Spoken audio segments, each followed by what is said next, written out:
Stream is online. Starting. Stream health is good. Receiving content. Your audience will see it in a moment. It looks like it maybe, possibly might be working right now. I'm gonna go to your channel and check. Come on, scroll wheel. Do what I tell you. Son of a bitch. Yeah, we should be live. Let's take a look. See.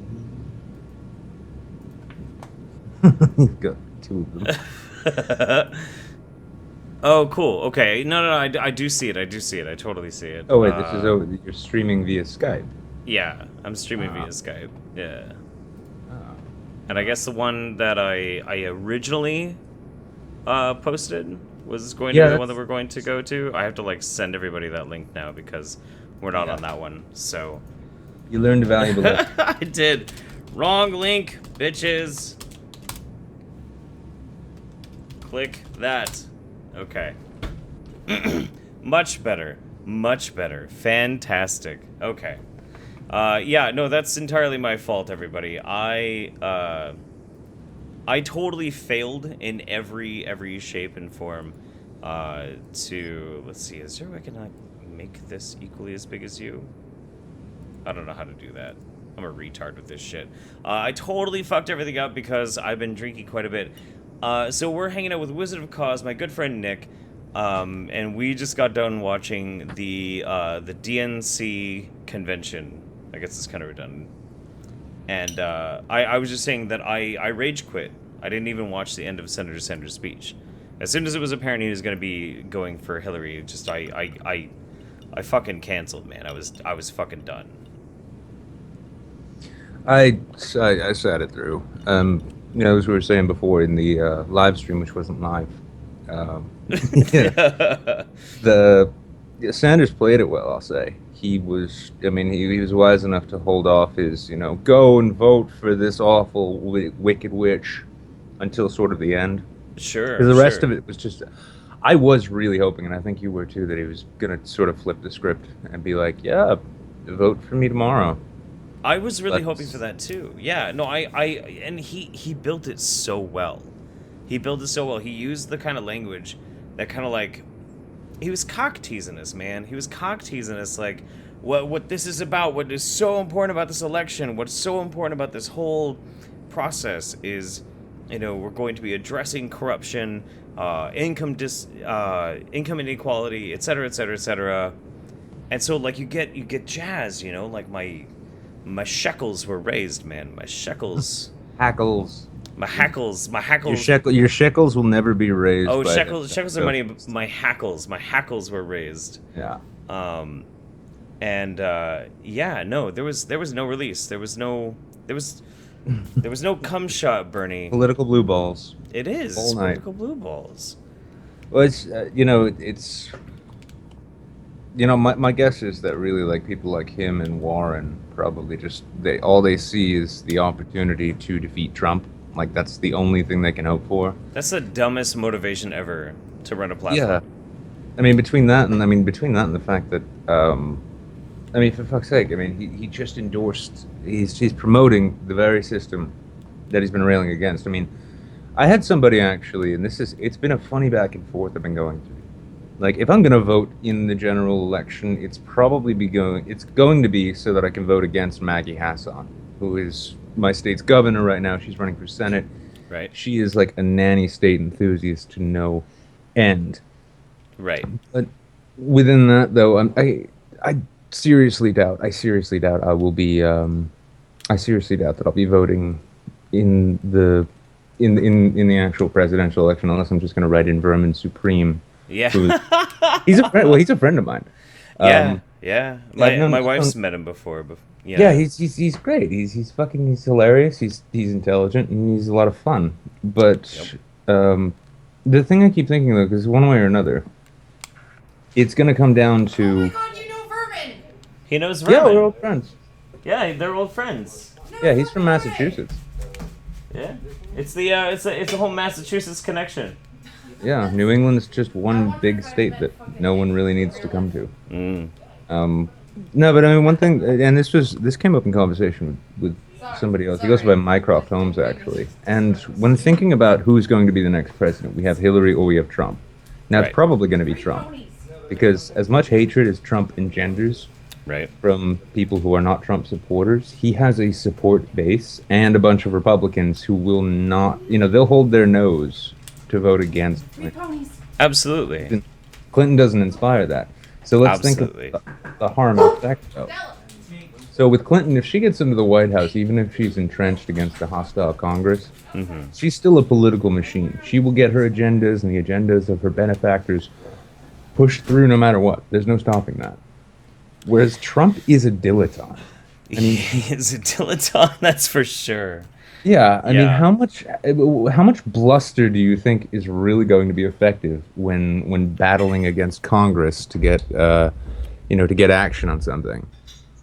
What You I know, was when it- what I was thinking so vastly interesting about this too is that the true political weight behind Trump, and it was the same political weight behind Bernie Sanders, is this I would almost call it like a political. Is there there's no lime in it because it's fat tire. That's cool. Thank you very much, buddy. Shout outs to my buddy Shay for hooking me up with some sweet amber ale. That's some good shit right there. It is. But the thing is that as much as they are diametrically opposed ideologically, Sanders and Trump represent the same exact thing. They represent the disillusion, the destruction, and caving in of the established political norms that we have had to deal with for a long time. And that's very attractive to a lot of people. Now, the thing is, if Trump had crumpled, Trump supporters would not have gone to Cruz. They just wouldn't have. Because Cruz is nothing like Trump in any way ideologically.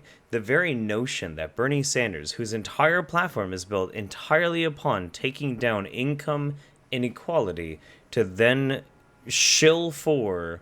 And political corruption. To shill for one of the most corrupt and one of the most economically endorsed candidates by Wall Street is... I can't even articulate how much of a fucking betrayal of principle that is. That's insanity. It's pretty telling when you have Jill Stein, basically shit talking Elizabeth Warren for that very reason, and it's entirely justified too.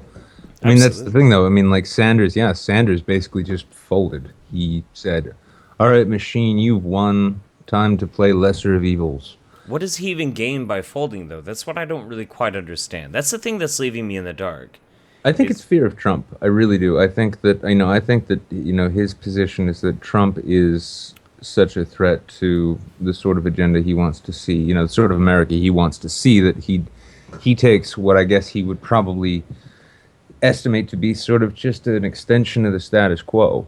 I suppose. With Clinton, it's funny. I got into this conversation actually with my uncle at my brother's wedding recently, and he tried giving me the whole "if you don't vote for Hillary, that's a vote for Trump" thing, which I bit my tongue in trying to say that's not how this works. That's actually not. Yeah. Yeah, that's not the process. Well, it was in another conversation. Actually, I think it was Robin Gething, because Robin, if you know Robin's. He's the kind of guy, like, there's no real shaking him from his beliefs and positions. Sure. But I was saying that part of me, it's almost like, I mean, Jim Jeffries in his recent special says that there's a part deep inside of him when it comes to Trump that makes him want to say, fuck it, let's give it a try. Right. Yeah, absolutely. Well, if that's the case, though, I mean, both of these candidates, from my perspective, are disastrous and destructive. And of course they are. And they are these things in different ways between them. Now, if that's the case, it's almost like we're forced to ask ourselves, would we rather try and rebuild from a pile of ashes, or would we or would we prefer instead to continually patch a cracked and failing foundation? I mean, like, do we sink the boat and swim to land, or do we keep bailing water out despite the fact that we're not moving anywhere? Right. And you know, that's kind of the interesting thing that I've also been having these interesting conversations with people, and they so excuse me, so many of these people believe that we are like nigh unto the brink of apocalypse. That the American empire is about to fall. You know, we are. This is it, guys. This is fucking it. This is it. We're done. After this, we're done. If Trump gets in, this is the ruination of the world. Everything is just gonna fall apart. And I have to disagree. I absolutely do. Don't get me wrong. I mean, it's not like I think Trump is necessarily good for America. He's great for memes. So he's at least got that going for him. Yeah, if you're a comedian or professional shit talker in any way, Trump is a gold mine. You can't help but be excited about it. You can't. Yeah. But the truth of the matter is, if you are over 24 years old, you have no reason to think that Trump is going to ruin the fucking world, that he's going to demolish the fucking planet. Because if you're at least 24 years old or older, you remember George Bush. There has never been, ever on this fucking planet, in my opinion, a more disastrous, more mind-fuckingly terrible system that has existed as George Bush. Donald Trump is an entertainer. He was on pro wrestling. He has funny ideas, and he speaks a bunch of rhetoric. This is nothing compared to this perpetual, inbred, nepotistic, I'd say damn near almost criminal family that's we slogged through for 8 years, and 4 years before that with his dad. I am not a fan of the Bushes. And if ever there was a low point in Republican history, I think it was the Bushes. So if you think that Trump is like the end-all be-all, you have forgotten how bad things can be with Bush. I'm fine. If we get Trump, I'm fine with it. Let him have his shot. If he doesn't work out, we only have to deal with it for 4 years. We know two points I think worth making before I have to run and grab my pot pie. One being that...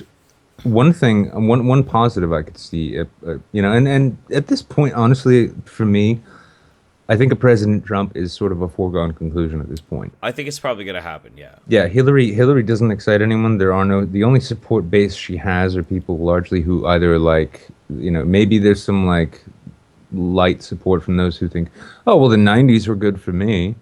Maybe we'll do that again. Yeah. Sure. And then there's a bunch of, like hysterical idiots out there like, oh, she's got a vagina. That's a qualification. Yep. Oh yeah. Vote your genitals. Yeah. Yeah. And I mean, like the Never Trump camp, those who like oppose Trump to the point where they'll go and vote for Clinton. And I'm sure they number, the millions, but I don't think it's enough to really push it over the edge. Whereas Trump has excited largely. And this is going to come sort of insulting to my own viewership to an extent, but I found that a lot of Trump's supporters, those who maybe don't have a nuanced support for him, those who aren't like in it for a reason, they're that sort of guttural, basic excited. Sure. Yeah, they're like, oh, we're going to build a wall. Do it. If there's one thing we know, it's that Mexicans know plenty about dealing with construction projects. I mean, and a wall's not gonna stop. Yeah, a wall's not gonna stop. In fact, I wouldn't be remotely surprised if it wasn't built by illegal migrants anyway. The wall is a metaphor. It's totally a metaphor. No, it is. But I mean, to sort of pivot back to this though, if and when Trump is elected, I could see a few positives coming out of it. For one thing, this is the kind of guy who, like, if you give him an executive authority, right? Mm-hmm. The kind that the president enjoys now, how fast do you think Congress would act to roll back the expansion of executive power that's taken place over the last 20 years? That's a good point. A good point. And at the same time, he is and will destroy the Republican Party. The libertarians between the disaffected Democrats who will not plug their nose and vote for Clinton, as well as those of maybe a more intellectual conservatism than the sort of guttural, make America great, red hat sort of thing. Sure. Enthusiasm. the Libertarian Party is going to see its ranks swell this Oh, round. absolutely. The Yeah. risk of liberty being taken away will automatically like fill their ranks. Yeah. You know, I've been throughout this whole process. I keep telling people, even when I'm just like shit posting, being like Trump, Trump, Trump, Trump, Trump, because I do that all the time. I do. Uh, but people ask me, you know, like what are your true political views? It's always really easy to explain. There are two negative influences on our society. That's the Democrat Party and the Republican Party. Well, you're forgetting big business. I'm actually going to slip away for just a moment while I grab my dinner. Go get your First thing Popeye.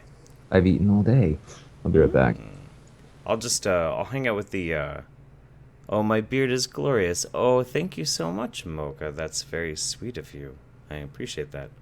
I'm just gonna entertain you guys real quick while Nicholas is getting his pot pie, and then when he gets back, I'm gonna take a piss, and then we're gonna get straight back into this thing. But I do believe. So somebody's asking, how would we make Mexican government pay for the wall?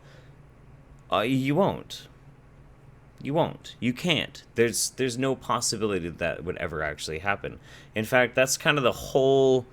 That's kind of like the whole basis of this process, this problem that we've been having, is, you know, Trump builds on this rhetoric. He builds on these ideas. He's like, we're gonna build a wall. We're gonna do this. We're gonna do that. He makes these broad promises, and these are broad promises that are easy to make, but they're not easy to fulfill. And you might say, well, that's fucked up. That's not cool. How dare somebody make a promise that they can't keep? But to that, I would say, nigga, you got a short fucking memory. Because Obama said we was all going to have free healthcare. We ain't all got free fucking healthcare, man. Nope, we don't. We fucking don't. Before that, Bush said any number of different stupid ass fucking things, preparing that we were absolutely going to have unilaterally. Every single president promotes these ideas and these promises. Oh, that looks so delicious. Bubbling. It is bubbling. But I will not. I won't eat on camera because it's just rude. But it does look really delicious. But every candidate will always promise that one quintessential hook, that one thing that the voting bloc absolutely feels inspired to get behind, that one singular ideal, and they never fall through on that promise. They never do. Obama didn't give us all free healthcare. Bush didn't establish a unilaterally safe America. Before that, fuck man, what all did Clinton promise us? This is chatter. It's chatter. It's noise. And so Trump building a wall, he ain't gonna build a fucking wall. no. No. And he's also not going to And he's also not going to actually manage to ban all Muslims because No. that would likely not pass constitutional muster for one thing. Absolutely. But the best case scenario is maybe he would instill a good vetting process, so Yeah. we can at least minimize the people who cannot acclimate to our culture. Well, that's something. Yeah, that's something that like it's one of those things because you know if you're an honest and objectively minded thinking person, Yeah. you should be able to find common ground with your opponent or adversary in any discussion. And one thing that I find encouraging to an extent about Trump is in terms of the presidential candidates who are out there, that being two. Yeah. Well, 3 and 4 if you count Stein and Johnson, but he seems to be the one who does take the issue of radical Islam most seriously. He recognizes that Islam is and has itself a massive fucking problem. All of this, like, terror has no religion lines. I mean, I'm pretty fucking certain the attackers in Nice and Paris and Brussels and Orlando and San Bernardino and in Baghdad and all of the fighters in Syria and those fuckers who chopped a 12-year-old boy's head off, I'm pretty sure they're pretty goddamn religious. Oh yeah. It's just a hunch. You know? What was it? Was it yesterday that there was a? I think. Oh, the bombing. Well, there was a bombing, but before that, early in the day, there's a Syrian refugee that hacked a pregnant woman to death with a machete. Yeah, I mean, if right in the streets of Germany, right in the middle of the day, in the middle of the fucking street. I was talking with Sphinx about this yesterday before we ended up jumping into Liberal Lunacy's stream there, and you know he's just furious, and he's wondering and asking what it's going to take, when the thing's going to change, etc., etc. And I mean the reality is like it's going to change, and it's going to change drastically, and it's going to change ugly because the inaction right now is only breeding resentment, which is going to boil over. And nothing about this is going to go over very well. That's for sure. No, there's no happy ending to any of the stories that we see in the news these days. None. So, would you be willing to hang out and take questions from the chat real quick? And I'm going to take a quick piss because I've been drinking all night while I'm watching this thing. Absolutely. What do you got, cool. Chat? I'll be right back. Hit Nick up with some questions, guys. On camera. And also, while I answer your questions. Everybody, subscribe to Nick, Wizard of Cause. He's fucking amazing. Be right back. I've got the pie overkill, Wolf. It's right here. Look. Look, there's pie. I told you there was pie. What do I think about the remarks, considering... I'm gonna ask, are you speaking about Trump's remarks in respect to Planned Parenthood? And yes, Zeklix, sorry, I don't know how to pronounce that. Yes. Okay, voice contest going into the second entry. I just read Lovecraft, so when that goes up, you'll all be made aware. I want to know about this Planned Parenthood thing. Who's your favorite hippie? Mems, you're my favorite hippie. This has been established. We know this. ZX. Okay. Did anyone else's audio cut out? I hope not mine, but I'm only hearing my own voice.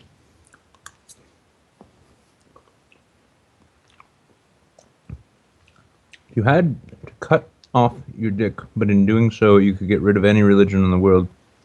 Would you get rid of it, and why? I'm going to assume that question is, if I could eliminate a religion from the world by cutting off my dick, would I do it, and what religion? Yeah? To that answer, I would say no. But one thing, my dick is a religion unto itself. So taking that away from the faithful out there would just be unfair. But at the same time, what good would that do? I mean, all we need is for another apocalyptic blood cult to rise up in its place saying, oh my god, 1,000 years ago, before anyone was around to be able to prove otherwise, a man saw a magic creature in the desert, and it had nothing to do with sunstroke, I promise. He wasn't just losing his shit because he was dehydrated, but he saw an angel, and that angel told him that Daddy upstairs has a whole bunch of ideas that he really wants to push on everyone. And that's why he came to the most barbaric, backwards, primitive part of the globe to deliver them. So, no, I'd keep my dick and, I suppose, suffer the indignities of religion. I think it's always kind of interesting, to think about these types of things because, you know, the such a huge part in just the Christian dogmatic religion is just the concept of revelation. So the concept of like the end of times, the ultimate victory of Christ over the devil, and all of that is pinning upon a a man wandering out into the desert. What was it? The Revelation of St. John, wasn't it? I don't know, I'm Jewish. And he goes out into the desert and he fasts, and he starts to hallucinate from effectively being out in the desert and, you know, losing his mind because he's slowly dying. And he has this important revelation. And so that's how the whole thing goes. Religious dogma, the motivations that compel people through their faith are largely based upon a shared acceptance of a singular hallucination. Mm-hmm. And how many clear-minded, well-fed, fully hydrated people have ever started a religion? I mean, you can even take Buddha. He didn't even realize the glory and beauty of the middle path, right? Until he was sitting as an ascetic, wasting away in the middle of the woods. That's absolutely right. He did not understand enlightenment until he literally suffered, pushed his body to the absolute limits, to have this type of revelation. Just smoke some salvia, start a religion, guys. Let's Honestly, I want to go do some ayahuasca, because well, just think about it. Imagine like my voice and my talent with words articulating some of the spirit vision I had. Oh yeah. Oh God, yeah. I mean, like Scientology can like lick the underside of my scrot. I have seen the revelation coming over the hills. The storm rises as I see the Dreadlord Cthulhu. I'd probably end up coming back with like more nihilism. I'd be like, the reality of this is that life without God is not only not bleak, bleakness is irrelevant. Without any purpose or cause to your life, without any dictator guiding your decisions, you are free to fully live and embrace every moment of your life as your very own. I really hope you win that spooky recitations contest that you're doing. That'd be pretty dope. That Honestly, would be 'cause the thing is too is like part of the prize package there is like a whole mic and audio setup. That'd be And dope. I found out Vernaculus lives like 40 minutes away. Oh, you guys got to do a video together. Well, that's the thing. As soon as like if I have a secondary mic, you can bet there's going to be podcasts, and if there's podcasts, Vernaculus is going to be there. I'm going to get Vermin in. Oh, that'd be fantastic. Yeah. So All right, so back on topic. Democrats suck. Republicans suck. right, Worst, or right. can we say that anymore? Can we say what? Well, I mean, as liberals, like it's liberal, like the standard liberal line used to always be that yeah, Democrats suck, but Republicans suck more. Sure. I believe that for a long time. Yeah, well, the fucked up thing though is that over the last, I'd say largely, actually, really since 2008, but then again in 2010, and even more so in 2012, we were constantly hearing about how the GOP is having to do a bunch of soul searching, right, to figure out what they're really about. Now, the libertarian, this is something I watched really close, especially in the field. Sure. In 2008, the Ron Paul supporters were that they were the stereotype. They were the barking mad, bearded, heavily armed, crazy people saying, like, public education, you're going to enslave us all, and all that shit. Right. Nobody took them seriously whatsoever. Yeah. Now, at the time, amongst self-identified conservatives, roughly, I think it was like between 8 and maybe 10% would identify as libertarian. Now, flash forward to 2010 with the Tea Party. Right. That number jumped to some fucked up shit going on there. I'm spreading us out. No, that's cool. That's cool. That number jumped up to like 14% of self-identified conservatives, right? Yeah. Now, for this whole time, like the GOP, like they had the neocon revolution with the Rumsfeld and Bush and all that. Mm-hmm. And they got a whole bunch of shit out of that, right? But it just didn't last and it didn't work because it wasn't feasible. So they had to reevaluate. What are we doing? They couldn't go back to the days of the moral majority and the evangelical right because they were in decline and no one gave a shit. Yep. So then they had this libertarian sort of thing going on that they could kind of tap into. Now, at the same time, though, what we're seeing now is a much faster, it seems, degradation of the Democratic Party. Okay. To the point where the Democrats have become everything we hated about the Republicans, absent the backwards social policies, right? Right. And their social policies are still not necessarily in line with everything. But well, still, their social policies are being co-opted by what we now call SJWs. That's true. And surprisingly enough, I mean, by all means, keep going. Oh, bring it. Okay. Well, so here's something that totally blew my fucking nut. This is the thing that just totally trashed my entire understanding of the whole thing. So after Orlando, after the 49 people that were killed in that the nightclub by an Islamist spouting Homegrown. off his homegrown self-radicalized Islamist in Florida, kills 49 people. These talking head conservative Republicans, anywhere from Rush Limbaugh to Glenn Beck of all fucking people, came out and said, and they whether you think they're sincere or not, it doesn't matter. They use their own platform. They use their conservative Christian platform to say publicly, as much as I might not agree with you on how you live your life, I love you because you're an American, and I will support you in the face of people who want to kill you.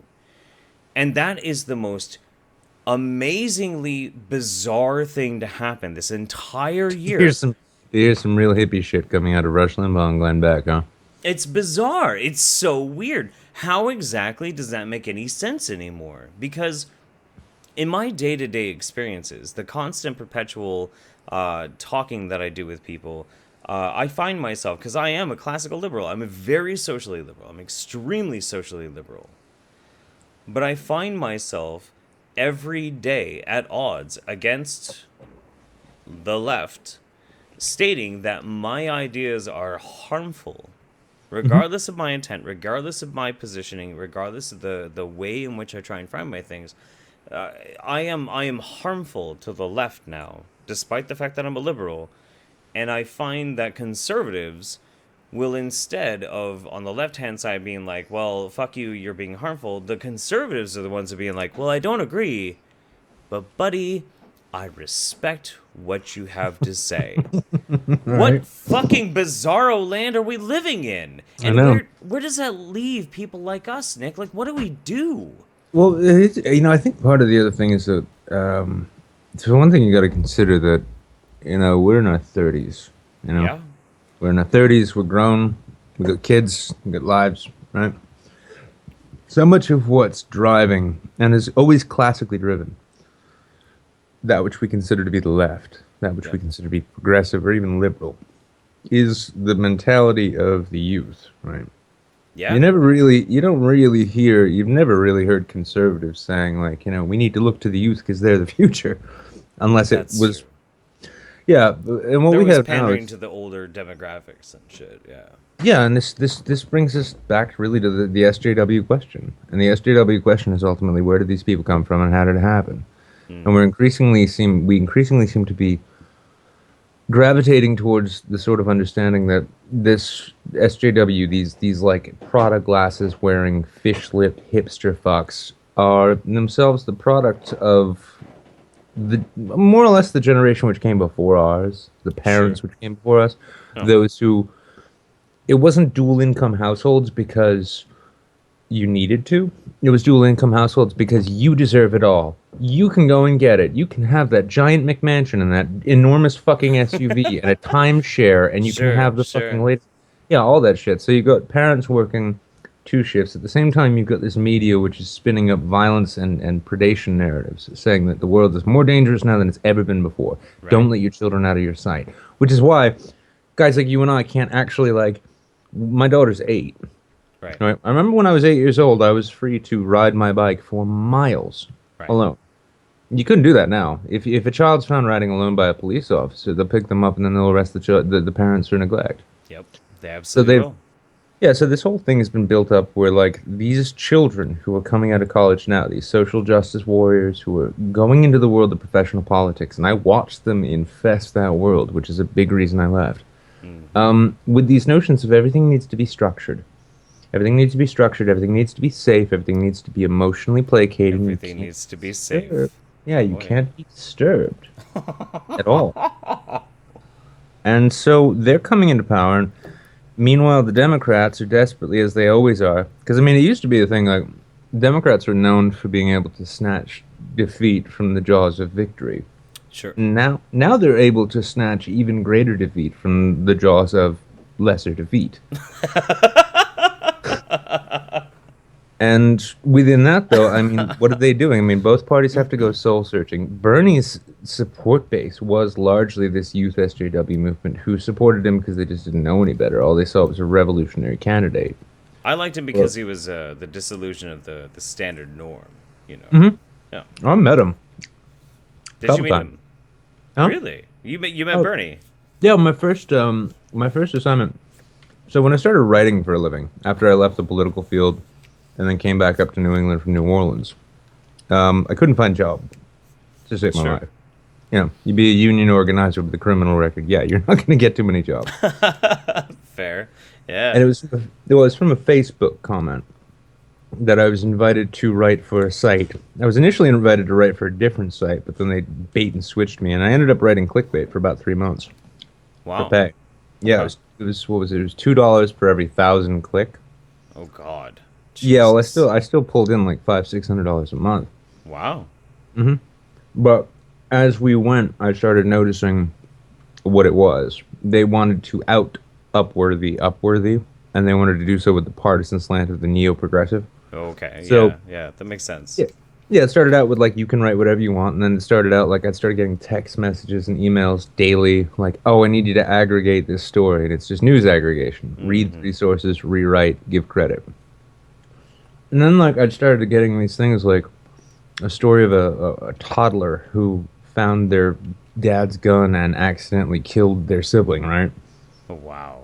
And they'd want that aggregated. And when they want that aggregated, they would come back with, they'd title it things like toddler, Second Amendments, sibling, and NRA cheers. And I'm like, don't fucking put a title like that up and put my goddamn name on it. I'm like, Yeah. and then, Yeah. well, then Occupy.com came around. And this was owned by another, like, affluent liberal, more classic liberal, really. Sure. A dude who he's like, I'll pay you 100 an article. You can write whatever you want, and that's that. But the first thing we need you to do is Bernie Sanders is having a meeting with, he's having an event, a town hall, with other legal scholars and members of Congress, and it's to discuss Edward Snowden, the Snowden leaks, the illegal Okay. wiretapping, etc. Sure. And he stood right up and said, I mean, honestly, I really respected him because I, for one, think Snowden ought to be pardoned. Sure. But Sure. Sanders said that as it stood, Snowden broke U.S. law. He broke the law.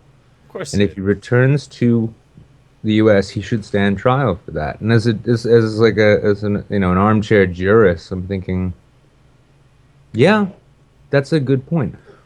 But when I met him, he had a firm handshake. He looked me in the eye. He meant every word he said Yeah.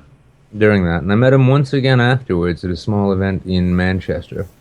And again, struck me as a straightforward guy, a guy who meant what he said. That's why watching him tonight, just like you said, it was agonizing. It was agonizing. It was basically watching a broken man. Yeah. Yeah. It feels like it was watching a broken man because, the sad state of affairs is the DNC convention, if anything, was proof that the system will win. That the system will win. I mean, It was a bit like Harrison Bergeron, wasn't it? it was a lot.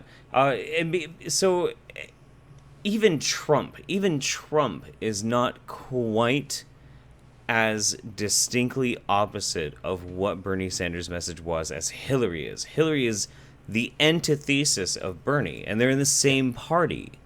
Yep. Well, Bernie only became a Democrat to run. Yeah, I mean he's not a Democrat in any Yeah. shape or form. He was an independent for the longest time. Sure. And I mean, like, I'm not a socialist by any measure. I mean, I understand socialism has like a place in certain types of civic programs. That's fine. So I can't say that I liked Bernie for his socialistic points of view, but I liked Bernie because he represented a diametric opposition to the perpetual state of the political game that we'd constantly be infused with in America. And now that he's fallen, now that he has officially cucked the fuck out, there's only one place left to go. Gary And Johnson. Donald Trump. That's Donald Trump. And I hate to say it because, I mean, like, don't get me wrong. I kind of get a sick little thrill out of the idea that our next president might be a guy who was on pro wrestling. I get a sick little thrill out of that. I think that's kind of hilarious. I mean, the whole idea of like Hector Camacho, whatever his name is from Mountain Dew Camacho, Macho Camacho. from Idiocracy, being like our next president. I actually kind of think that's kind of funny. And I love the idea of the memes, and I love the idea of the shit posting, but I still liked the idea that as much of a shit show as it would have been, the dissolution of the two-party system was more important than the entire election. The election doesn't mean shit to me as long as we tear down the two-party system. That's what I hoped for. That's what was most important to me. With the election of a president, Trump, that is largely what we'll get out. To a I mean, degree. because not only will those who hold their nose and vote for Hillary against Trump find themselves on the losing end of a battle, on the losing side that they didn't even want to be on to begin with. Sure. They'll lose that. Trump will destroy the Republican Party. He will. He absolutely will. But he will also wield the entirety of the Republican Party to get the presidency. No, he will. I mean, the thing is like, this is the thing. I think Republicans can line up behind Trump to defeat Hillary a lot easier than Democrats can ever line up behind Hillary to defeat Trump. Absolutely. Absolutely. The Democratic Party just signed their death warrant tonight. Mm-hmm. They pretty much presented their fucking throats and let their throats be cut. Like, that's what fucking happened tonight. Not only that, I mean, Tim Kaine, really? Oh, my God. Oh, really? Like, Tim Kaine. so many places you could go to get a VP. Yep. You could have taken Warren, and that would have actually brought you more juju. But no, instead, you go with another banking, securities, and investments favorite. Oh God! And who was the other person that was like complicit in the DNC leaks? What was her name? Debbie wasn't Debbie. Debbie Weissman-Schultz. Weissman-Schultz. Yeah. Debbie the Weissman-Schultz. chairwoman of the DNC. Yeah. They hoist up the person who is like one of the most distinct in recent memory names attributed to actual distinct political corruption. Oh, here's something bum. Let's just stick it on our campaign. That's here's fine. funny. Here's the thing. Cerberus right here said Tim Kaine was the ex-DNC chair. Did you know that? I did know that, actually, yeah. I didn't know that. That's how ridiculous. forgettable he is. Yeah.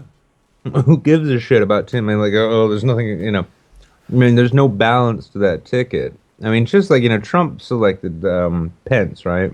Yeah. Same kind of thing, but the thing is that Trump doesn't need to balance his ticket. He is his ticket. Oh, no, absolutely. No, Trump doesn't even need any name recognition except for himself. Trump could probably nominate his daughter to run as VP with him, and he'd win on that. Yeah, he's going to win one way or the other, and people don't really quite understand that. They really don't understand that once Bernie shilled out, once he shilled out, that was it. Because the people who were pro-Bernie, and I mean staunchly pro-Bernie, and they were a large voting bloc, they are not going to vote for Hillary. It's not that they're going to be like, well, I'll just go with the guy that I loved, betraying everything he ever believed, and I'm just going to vote for what he thinks I should vote for. No. The message of Bernie Sanders was more than the man Bernie Sanders, and people, they don't understand this. They don't now understand it's dead. this. Yeah, now it's dead. dead. It's dead. Oh. They shot it in the fucking head, man. It's done. It's over. The whole thing is fucked now. Oh. And they literally tonight, by having Senator Sanders endorse Hillary, just handed the presidency to Donald Trump. Yep, pretty much. I mean, here's the funny thing, too. There are no Ted Cruz supporters who will vote for Hillary out of spite. Nope. There are no Marco Rubio supporters or Jeb Bush. Oh, God. There are no. I'm just going to end that sentence there. There are no Jeb Bush supporters. But, but this is the thing: is like none of the failed RNC candidates are going to get. None of them are going to inspire a protest vote against Hillary. America. None of them are going to inspire a protest vote against Hillary. None. No. Or I mean, sorry, in favor of Hillary. But I have pretty strong. I honestly have a pretty strong feeling. There are a lot of Sanders supporters who will go and throw a protest vote for Trump, saying, you know what, fuck it, let's burn it all down. If they don't throw. That's how we feel to burn. We burn it the fuck down. Yeah, absolutely, and that's the spirit. That's the spirit of the whole fucking thing too. Even if they don't necessarily vote for Trump, they're not going to vote for Hillary, which is the same thing. Because as you were saying, like the mass amount of the Republican voting bloc will vote for Trump, even if they hate Trump, even if they can't fucking stand Trump. They hate Hillary more. They hate Hillary more. And I'm almost with them on that, for fuck's sake. No, I am with them on that. And that's what's so bizarre about this, too. And that's what a lot of people are not really quite understanding, is that there is enough people who are more angry at the concept of a Hillary Clinton presidency than there are people who say never Trump. As much as Trump represents so much of what is pretty fucked with conservatism in this country. Sure. Well, I don't think Hillary he rep- really believes any of it, though, to be honest. No, I don't either.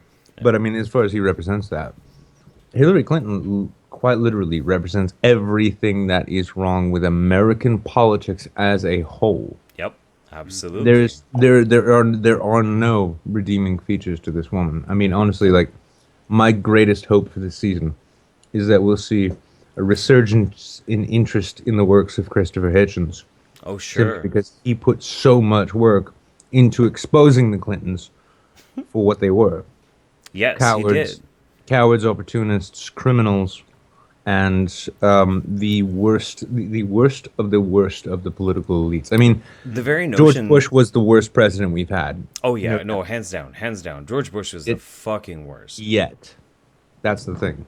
I honestly do believe Hillary Clinton would be worse than George Bush because Hillary Clinton carries with her the same sort of neoconservative political sailboat tactics. I'd say you probably have a good case for that, yeah. Yeah, and the problem being is that Hillary is not an idiot. Hillary is not going to be just a puppet of whatever advisors. She's divisively intelligent. Yeah, she is goddamn Cersei fucking Lannister. Thank you.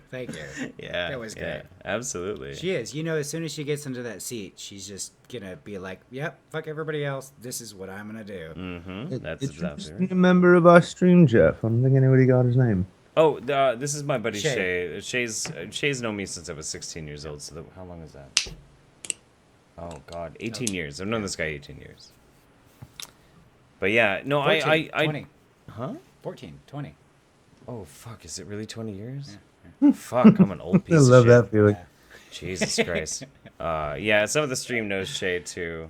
But yeah, no, Everybody. I absolutely agree too. Though, you know, the sad state of affairs is that Hillary Clinton represents a diametric disaster in waiting, especially when it comes to social issues, and a lot of people don't really understand that. You know, they don't understand the historical context between her collaborations, her collaborations with her husband, her collaborations with Obama. Some of the most racist policies that have been enacted in the past 30 years have been done under the watch. Super Predators. Hashtag super predators.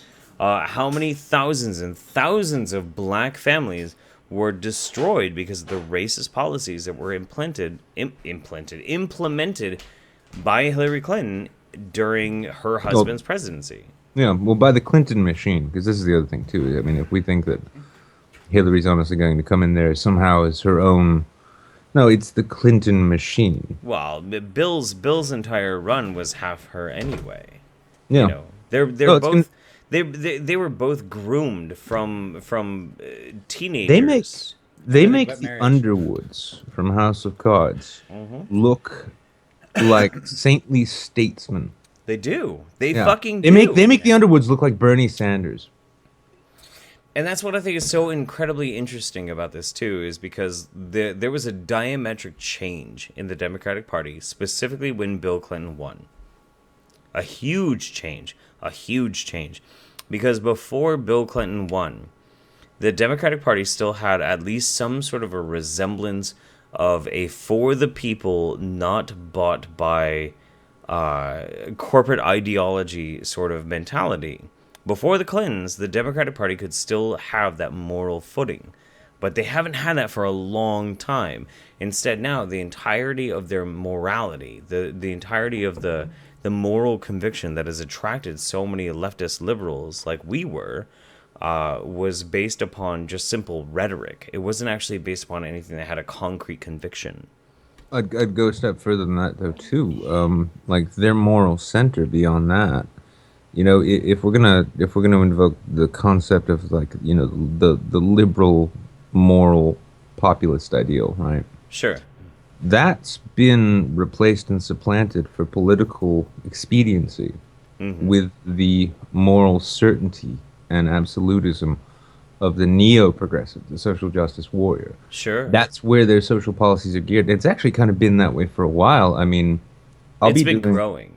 Yeah, I mean, I'll be doing a collaboration with the FELFOP soon Cool. on the issue of fathers' rights, And now, if you look back in terms of like the things that have been most destructive to fatherhood in this country, they're bills that were passed, signed, and promoted by the Clintons. The Violence Against Women's Act, which was brilliantly Oh, marketed, yeah. because honestly, how can you possibly come out against an act that's trying to address violence against women? How can you do that? You You can't can't. morally come out against that. Yeah, and the No. Child Support Enforcement Act too. That's another one. In fact, I was in a stream a while back. I was on the Accent Shitlords with Goodfella, and in our discussions about child support, he came out right away and said like, "Well, I don't see why child support laws. Why do you have anything to say about them?" And it's like, well, it's because they will set child support obligations based upon whatever criteria they want, even if you can't pay. They'll do it intentionally if you can't pay, simply so that they can send you to jail, because all of the billable hours and the jail expenses and all of it, Yep. they bill to the federal government to qualify for a $492 million annual block grant out of the Social Security Fund, Yep. thanks to Title 4D. Absolutely. Yeah, And these are all of things- this is a state-run institution too, so depending on which state you're dealing with, some are more severe than others too. Here in New Hampshire, we're regarded as the Texas of the Northeast for that. Hmm. I mean, like, And the more what was it? I mean, progressive you are, the worse those policies usually end up being, Yeah, especially exactly. for I mean, fathers. my last child support order, I went into court after I'd gotten a job on a campaign. I held my nose and took another campaign gig because it seemed like the only thing I could do anymore. Sure. And I was getting 12 an hour at 40 hours. Went in and put the petition for a hearing in, saying, I have a temporary job, I need an adjustment of my support order. Okay. They give me the hearing November 6th, the day after the election's over, once the campaign is ended. When we show up, I don't get to go before a judge now. I go before this attorney who's on the payroll, who makes recommendations. And he says, well, what if, he's like, do you have another job lined up? I'm like, well, I have a part-time job at a beer shop right now. I'm making minimum wage at about, if I'm lucky, 30 hours a week. Right. And I'm working to get more done. His decision was that my poverty was intentional, and that I was intentionally employed. And Your poverty. He gave me a child support order based on a wage of $12.50 an hour at 40 hours a week. And that was what inspired the hustle to get the beer column and all of that going. And these are the progressive ideologies in action. These are the laws which empower them. These are Sure. in New Hampshire alone, actually, you can find, I've discovered recently, so through a tricky bit of business in the 70s, during the feminist revolution, the legislature, who has oversight powers over the courts, checks Sure. and balances and all, ceded all oversight capacity for the family court system here over to the Supreme Court. So they gave all oversight of the judiciary of a body of the judiciary to the judiciary. Right. They then took the family courts out of the district level courts and put them at the superior court level. So they're county level courts, even though they're on a district level, which means the only appellate process that you have is to go to the Supreme Court and petition them for a review of a given order. Now, one of the first actions that the Supreme Court took in the 70s here in New Hampshire was to exempt the family courts from appellate review. And they did this because the justices said, quote, if we allow appellate review, too many fathers who are upset with their orders will appeal them. Which is kind of the fucking point of an appeals process. That is kind Don't of the rock the point. boat. Yeah, But, yeah. yeah, this is your liberal. This is the progressive New England back in the 70s. This is the feminist revolution at work, and it's filtered on down through now. I mean, this is one of the things that aggravates me to no end Sure. with both progressives and even the MRM, to be honest. So we I got barely- this comment by Social Winter. He says, "I'm still below the poverty line. My current child support is $400, 33% of my current monthly income. According to VA law, if I don't pay, it's 6 months in prison." No, first was- they'll take your license. I was in the Yeah. Navy. I was in the Navy for 10 years. If you have child support and you have a wife, you're supposed to pay. It's at least, I don't remember the exact percentage, somewhere like 30 or 50%. You're supposed to pay at least that much income towards her, plus paying all the bills. And it doesn't matter what rank you are, it never pans. Yeah, the it never E1. pans out. Yeah, the Yeah. $1,000 a month. You could be like 05 and you're still paying 3/4 of your paycheck because that's just kind of how it works out. yeah. Because of course you're 05, so you got a bigger house, so your income is much that the amount that you're paying per month is a lot more. But you're supposed to pay all the bills and all that for the people dealing with the VA and everything. And there's still kinks, And this, still yeah, working this is through the thing, though. system. I mean, a lot of people, and they still, it's funny, like, a lot of people still to this day try and say that the social justice warrior shit that we see, this insipid Tumblrite, I'm multi-gender, gender fluid, I'm a cum stain on a blanket somewhere, and that's my gender. It's good. It's good. Yeah, well, a lot of people are saying that this sort of shit, oh, that's just on the internet, that's just crazies on Tumblr and But Reddit. it's And it's like, no, no. this is actually a mentality which has been establishing legislation since the 70s, and it found no greater strength, no greater ally than the Clintons. Yeah, absolutely. And the liberal ideologies that we believe in, because I mean it's easy to be a socially liberal person. It's really easy to be a socially liberal person. You have these ideologies, you have these concepts. Yeah, Sorry. I know. Whatever. You have these basic ideologies. You have these basic truths that you find to be self-evident inside yourself, and you want to embrace them, and you feel them to be absolute and true. But then the people who are supposed to be ideologically representing you come through with these totalitarian ideas, and no matter how much of a progressive-minded person you are, no matter how much you try and allow and accept these types of ideologies, this liberal mindset will always find a way to take just another fucking chunk out of you. They always will. They constantly do. They perpetually do. That's how they prey upon people. And that's why, like, as much as I can't help, I can't stop being a progressive. I can't. There's at no point where I could, like... I've done it for 20 years. He really can't. I can't. It's not like at any point I can be like, well... He hears something and he jumps right guys, into it, and I'm like, I don't want to hear it, dude. I suddenly myself. hate gay people and transgenders. I can't do that.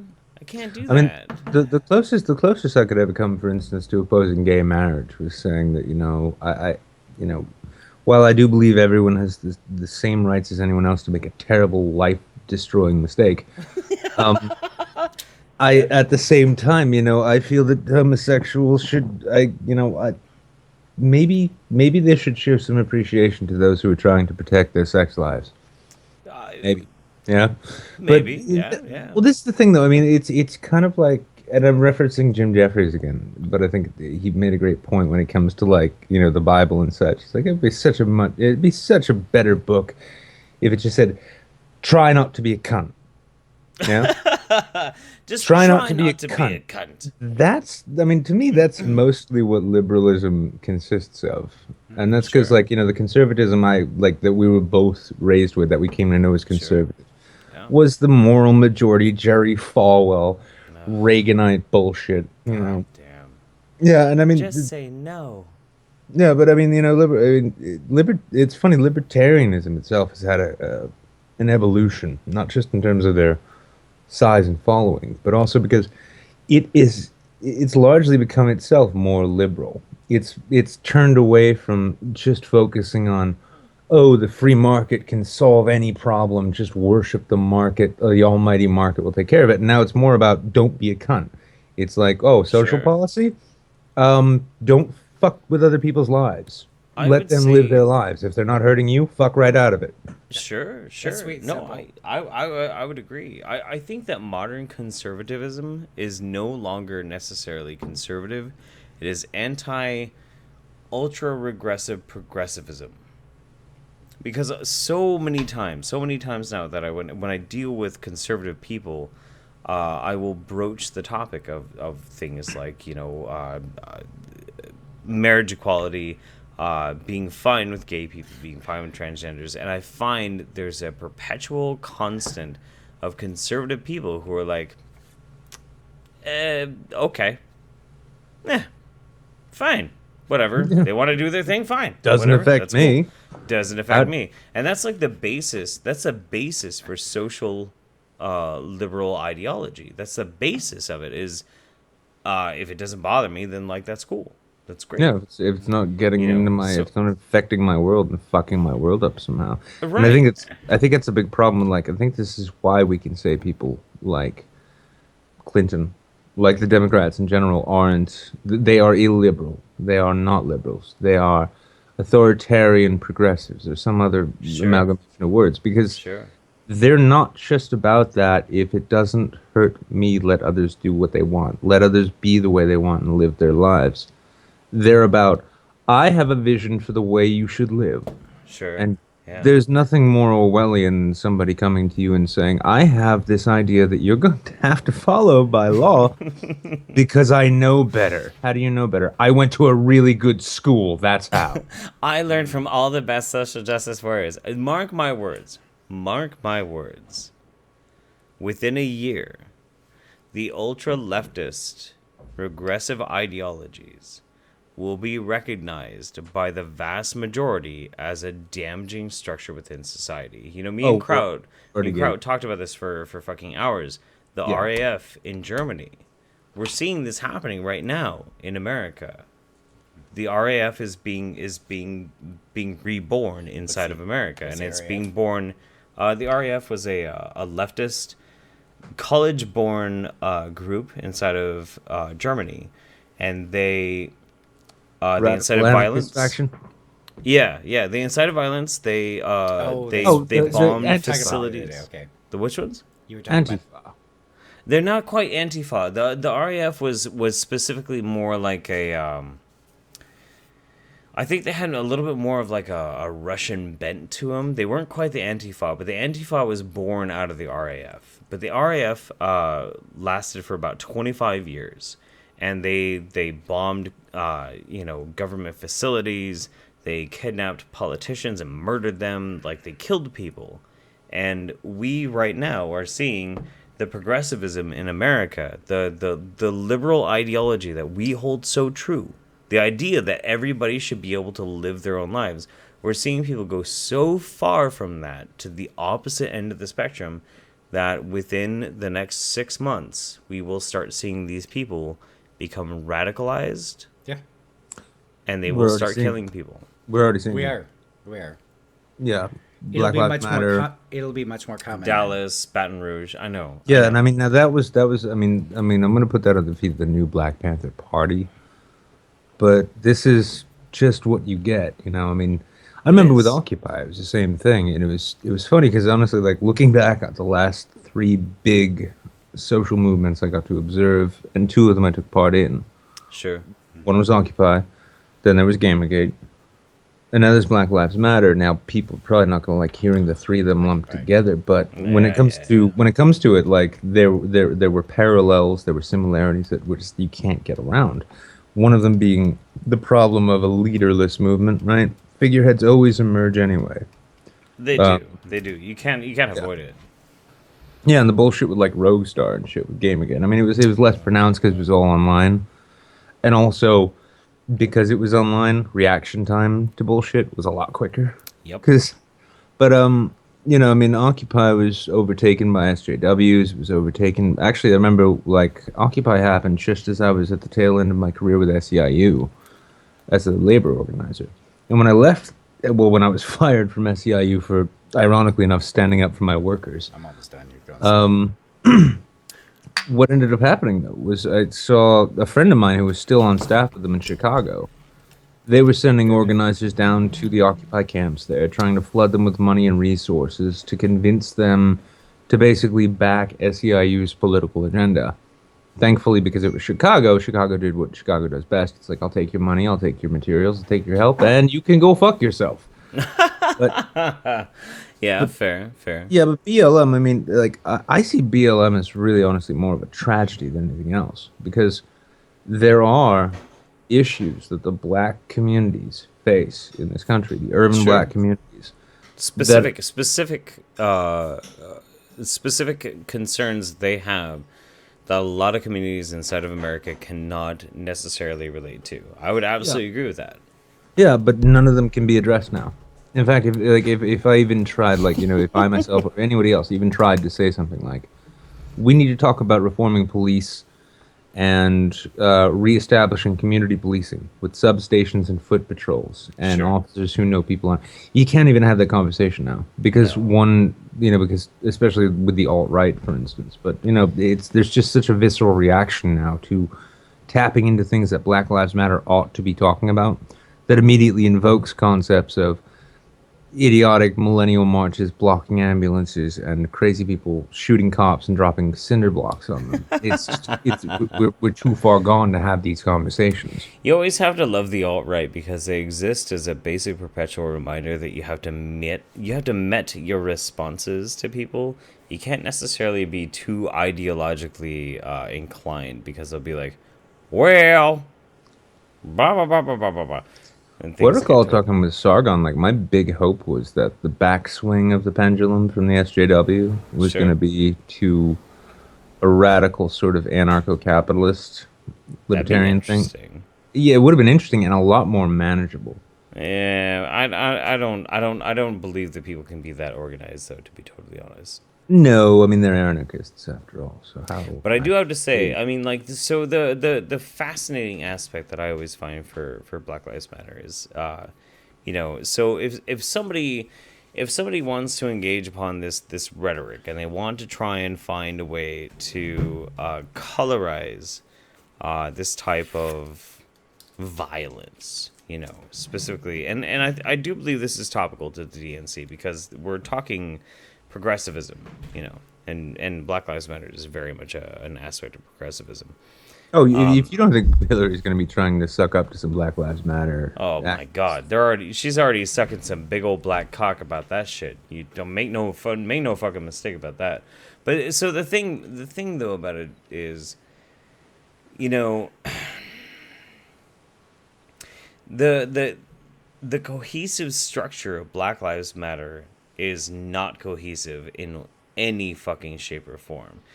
So we had just recently, I think it was just yesterday, a group of people in Washington, D.C.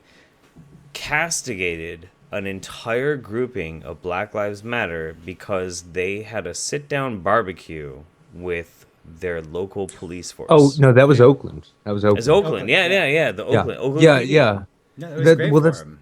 Yeah, and that's the question right there. If your movement is not interested in dialogue to address the issues that you say are so near and dear to your heart, then what then are you about? Yeah, you're about combat. You're about violence. Retribution. It's as simple as that. Yeah, retribution. That's all it was. And when was the last time that there was actually an unarmed black person killed in Oakland? It was at least over a year ago. And more than that, though, too. I mean, I think getting back to the DNC issue, we see how timid Clinton is about even using the terms Islamic terror, right? Obama won't actually address the fact that Black Lives Matter is inspiring radical, violent activism. No. So what happens when Clinton becomes the anointed DNC candidate against Trump, and Trump is the racist who hates blacks and Mexicans and et cetera, et cetera? And Clinton realizes this realizes that she needs to cozy up, though, to this movement, right? What happens then? So, like, when a cop gets shot, is there going to be some nebulous candidate speech about how violence is a bad thing? With no actual reference to the radicalism being inspired by this pandering, very real. Shit's only going to get worse. I think it's toothless. I think the entire thing is entirely toothless. I think that what's so fucked up about this entire situation is that the real human tragedy that we have been experiencing in this country is co-opted by these political ideologues as just a platform by which they can try and make their peace, try and make a way to push forward their message. And what's fucked up is like, okay, so you can't get mad. You can't get mad at a politician seeing a tragedy and finding a way in which they want to try and push their message. You can't get mad about that. It makes total sense. Makes total sense. I can. Well, you can get mad about it, but it has to be genuine. If they genuinely try and put forth some sort of constructive idea, some sort of way that is, you really can't necessarily knock it down, that would be one thing. But this blatant and forthright just frothing mania by which they try and espouse their ideas is when you're trying to take advantage of something that's really fucked up. Opportunistic. It's opportunistic. Capitalist. Yeah, capitalist. It's capitalist. It's opportunistic. It's true. It's how it no. goes. You're absolutely right. No, Earthquake, you're absolutely right. Buy up the building companies. The whole process of this is just simply trying to take something that is a real human tragedy, make it your own, and profit from it. And I don't agree with it. But the sad part is both sides do it. That's the nature of politics, though. That is the nature of politics. I think maybe one of the biggest problems we have is how, the one man, one vote concept. Sure. It's gone. I mean, it's completely gone. It's Great concept. It's it's the thing though. It's much like we often find in our own discussions about questions of individualism versus collectivism. Yeah. And it's funny because I remember 10 years ago seeing Ron Paul say, racism is just a form of collectivism, and I'm thinking, well, Ayn Rand was a goddamn unreadable fucking novelist. I don't need this, but now here we are, and I'm realizing, that's absolutely true.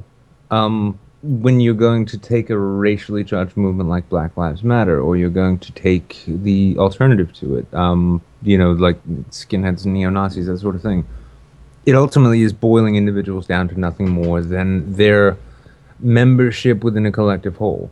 And these politicians that we have now are preying upon that. The Hillary Clinton, Donald Trump, you name them. Sure, sure. Even Sanders with this trying to strike the "we are the 99% message." It's the same thing.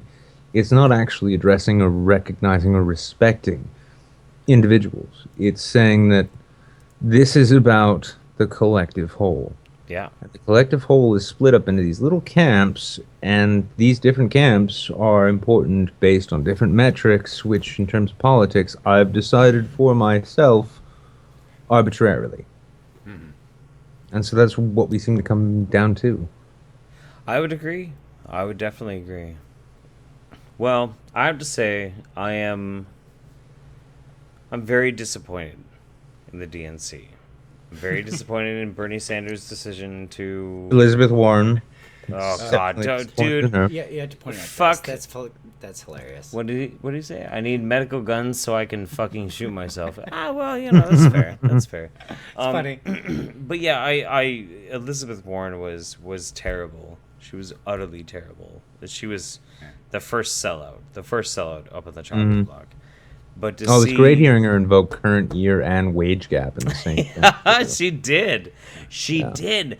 Wow, the ideological mania. If ever there was going to be a night to split free-thinking, liberal-minded people from the Democratic Party, tonight was the night.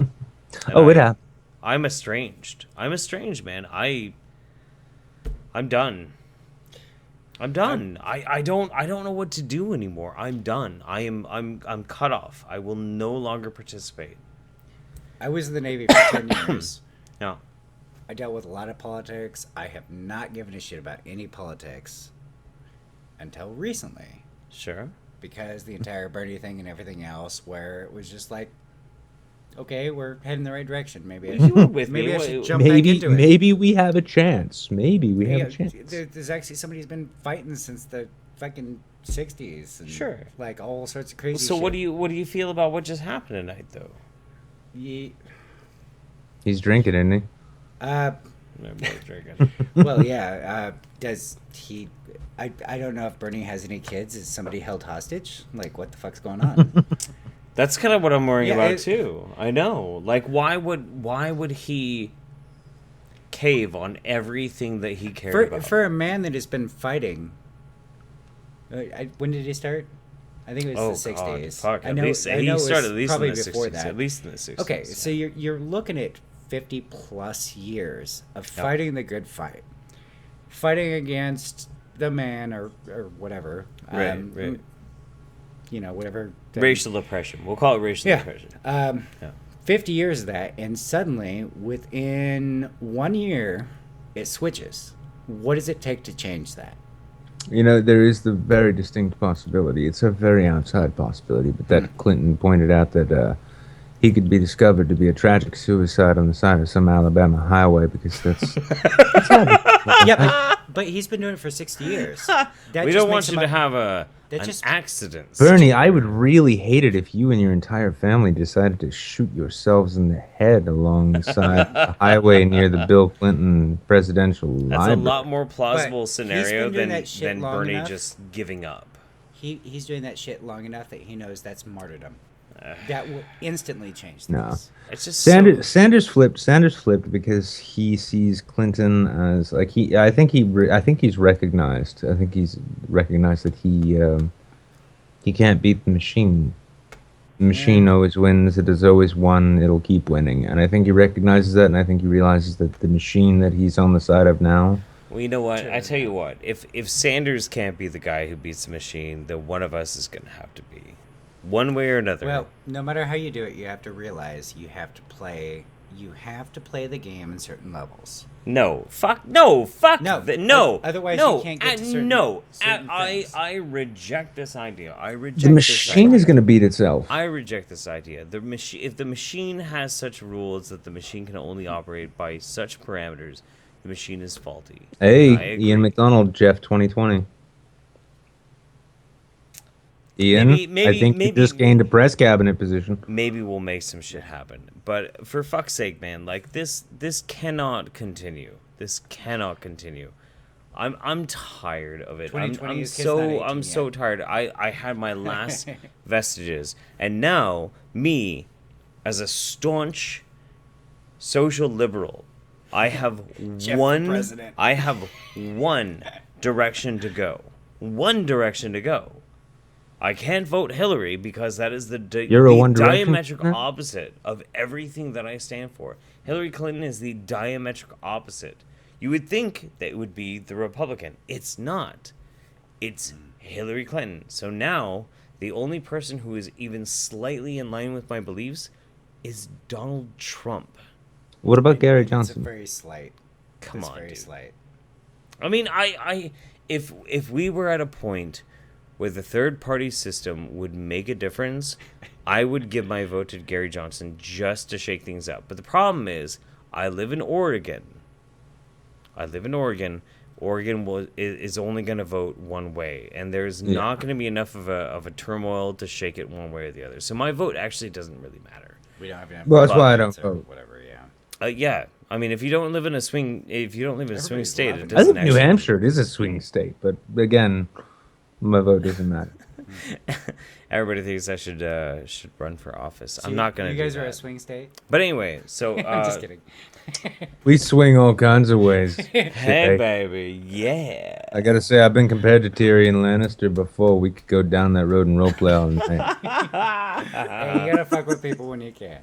Yeah. All right, so I'm gonna call it quits at that. Nick, thank you so much for hanging out with me, man. That was fun. Yeah. Cool people. No, I Plus, I got to be big on the screen the whole time. Yeah, no, I know. Like, We it was like my stream. we had, like our faces up in there. We're gonna make sure. So I'm gonna put. I don't know if I did it now because I fucked the whole live stream thing up. I fucked it all up. So once it's all done, if I didn't put Nick's YouTube in the description before, I'm gonna put it in afterwards. Go and check him out.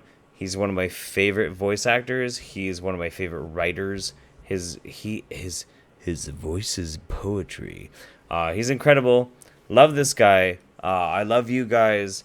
I know tonight was very disappointing for a lot of us classical liberals and all that kind of stuff, but Let it be encouraging though, because honestly, remember Yeah. the concept of creative destruction.